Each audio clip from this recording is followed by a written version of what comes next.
এগুলো মাছ ধরা উপকরণ। এগুলো দিয়ে অল্প পানিতে মাছ ধরা খুব সহজ।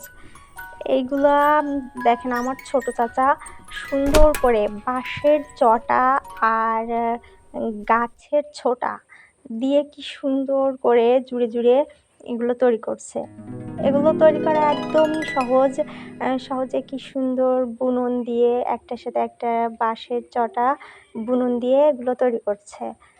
এগুলো তৈরি করার পর আমার চাচা নিজেই এগুলো দিয়ে মাছ ধরে।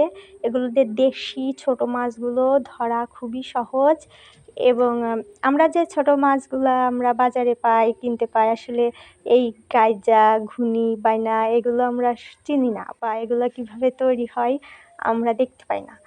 তো আমি যখন এটা দেখলাম যে এটা তৈরি করছে আমার খুব ভাল লাগলো। কারণ এগুলো দেখেন কি সুন্দর নিখুঁত হাতে ছোট ছোট বাঁশের চটা দিয়ে এবং ওই গাছের ছোটা দিয়ে একটার সাথে একটা বেঁধে কি সুন্দর করে এই এগুলো তৈরি করা হচ্ছে।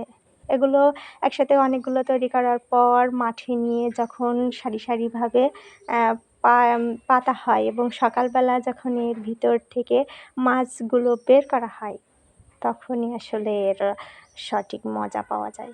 কারণ এগুলো বানানোর মজাটা ঠিক তখনই পাওয়া যায় যখন ঝুড়ি ভরে মাছ আনা যায়। যখন এগুলো মাঠে বসানোর পর সকালবেলা যেয়ে যখন দেখা হয় এগুলোর ভিতরে মাছ ভরে গিয়েছে, তখন সত্যি এগুলো অনেক ভাল লাগে। আমার ছেলে এই প্রথম এগুলো দেখলো।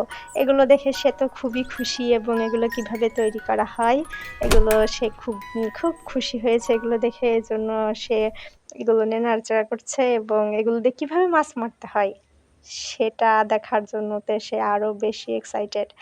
দেখেন অল্প সময়ের মধ্যে আমার ছোট চাচার একটা ওই গাইজা তৈরি করা হয়ে গেল এবং সুন্দরভাবে হয়ে গেল।